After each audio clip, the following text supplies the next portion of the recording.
Katsokeepas pojat, hyvät pojat, kun tuli tämmönen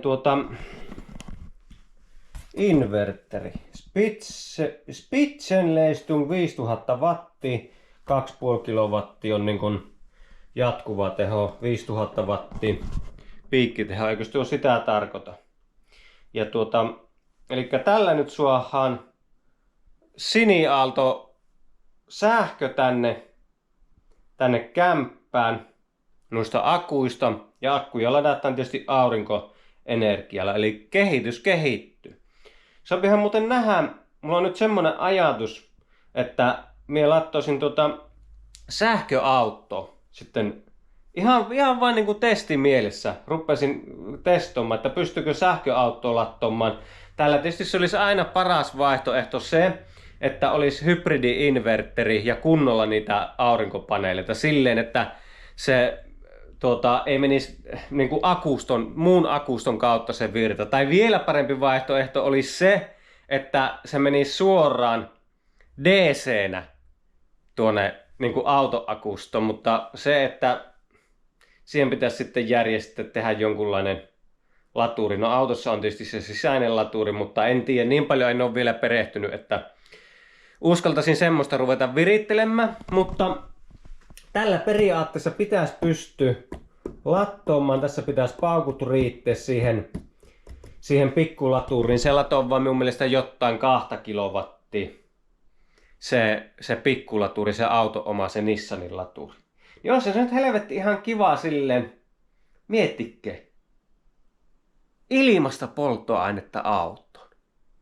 Jos työ pystyisitte tekemään benso itse autoon tai dieseliä, ja se olisi laillista vielä kaiken lisäksi, niin tekisittekö? Ja silleen suht helposti. Eli periaatteessa nyt, kun minä lyön tämän inverterin kiinni tuonne akustoon ja aurinkopaneelit latoo vaan noita akkuja, niin periaatteessa minä pystyn lattoamaan minun sähköautoa tuolla aurinkoenergialla. Mutta minä en pysty tietenkään pitkiä aikoja kerrallaan lattoamaan, koska sehän imatsoo nuo akut tyhjäksi. Ja tämmöisille tavallisille akuillehan ei ole hyväksi niin kuin niitä tyhjäksi imeksi. Tosin mulle pitäisi olla tulossa nyt se LiFePO-akku, joka sitten kestää paremmin sitä tyhjentämistä myös. Mutta jos latoo vaan silleen vaikka niin kuin sykleissä, no katsotaan miten ladataan, mutta me rupean nyt ja laitan tämän paikalle. Ja tämähän on myös osa sitä varautumista, niin kuin mistä puhuin, niin parhaimmillaan. Eli voit itse tuottaa autoon polttoaineen. Mikä on sen parempaa varautumista kuin se? Täällä on muuten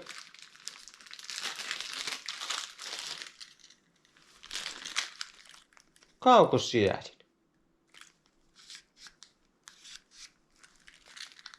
Onpa näppärä, jos joo, katsokin. Sillä on vielä patteritkin. Onpa näppärä, jos kaukosäätimellä pystyy laittamaan tämän auki ja kiinni.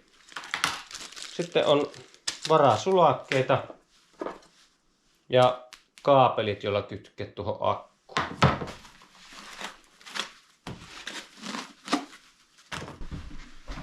Ja tämän näköinen möllikkähän tämä on. Eli hetkinen. Tämä on nyt se mihin tulee kiinni nuo piuhat, ja sitten tässä pitäisi olla näyttökin. Tuossa on ja off kytkin, muodotus.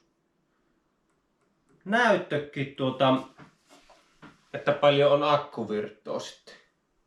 Pitäisiköhän tää laittaa paikalle ja testata miten tää pelaa.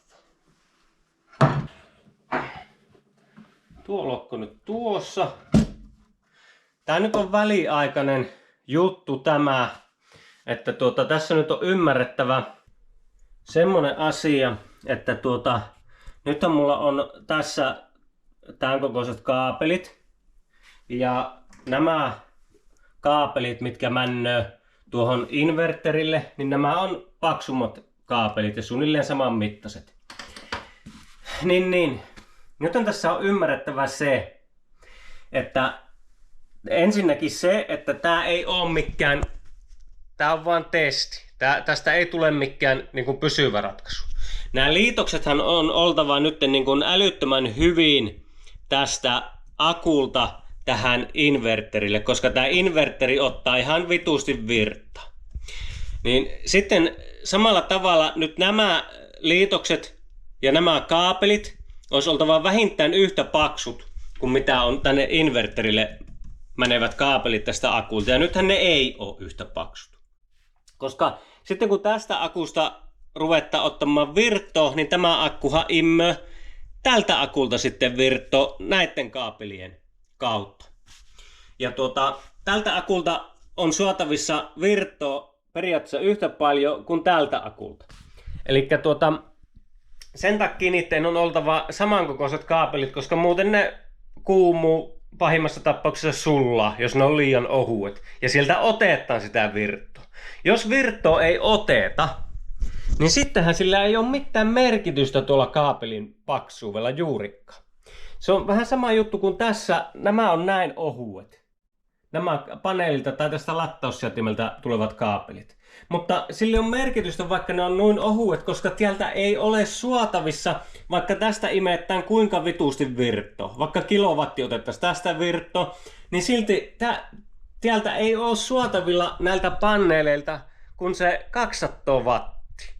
Niin sillä ei ole mitään merkitystä, näiden ei tarvi olla sen paksummat. Ihan sama juttu, että jos tästä akulta ei oteta virtoa paljon, että ladataan puhelimia tuosta USBn kautta ja muuta, niin ei näiden kaapeleiden paksuudella silloin ole merkitystä. Nämä voisi ihan yhtä hyvin olla vaikka tämmöistä ohuttakin kaapelia, nämä, jotka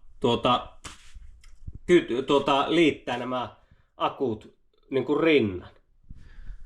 Niin se pitäisi niin kuin ymmärtää se, että mihin käyttöön ja miten paljon sitä virtoa otetaan.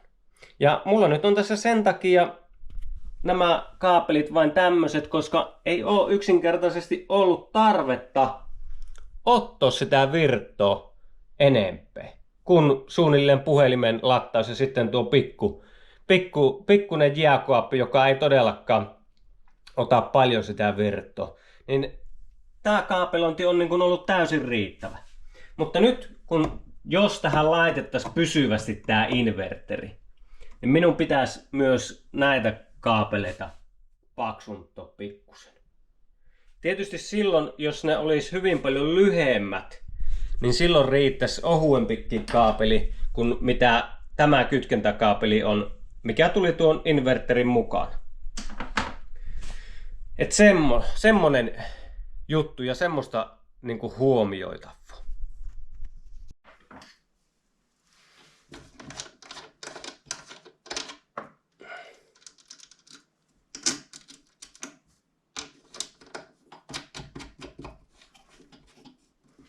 Noin.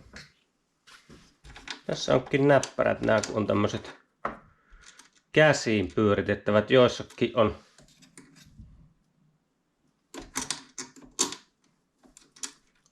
semmoiset mutterilla. Tietysti nämä ei nyt ihan niin kestävät olla, mutta sopihan siihen mutterit sitten vaihtaa, jos tarve vaatii.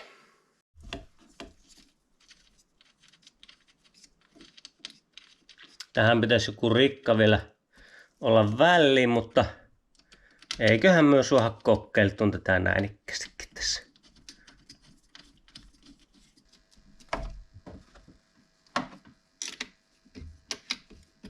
Siinä ne toistaiseksi luulisi kestävän.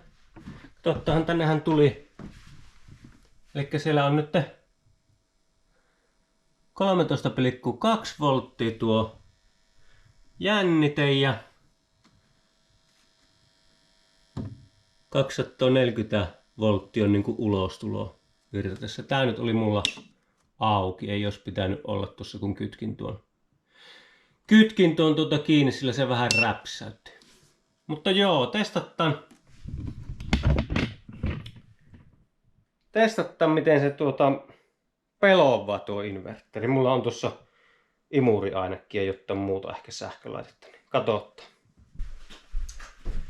Pannaan kärsseli siihen. Noin. Ja siitähän se lähti. Alkoi jännitteet laskemaan akustossa. Tottahan ruppeko kuumumman nuo systeemi. Ne voi vähän lämmetä nuo, kun ei ole liitokset kovin hyvää, mutta nyt on meillä verkkovirtto siniaalto. Siellä näin helppo se on. Noin. Ja tuosta sitten napattaan kiinni noin. Jees, box. Sitä, että mitä tuo nyt antaa, kunhan me kokeilen tuohon sähköauton latausta tuolla, niin jos se tuo kestää, jos tuolla pystyy lattomaan sitä sähköautoa, niin silloin tuo antaa niin kuin sitä yli 2 kilowattia virtoa, koska se on pikkusen yli 2 kilowatin laturi, se valovirtalaturi, mikä mulla on. Joo, siitä se kehitys kehittyy.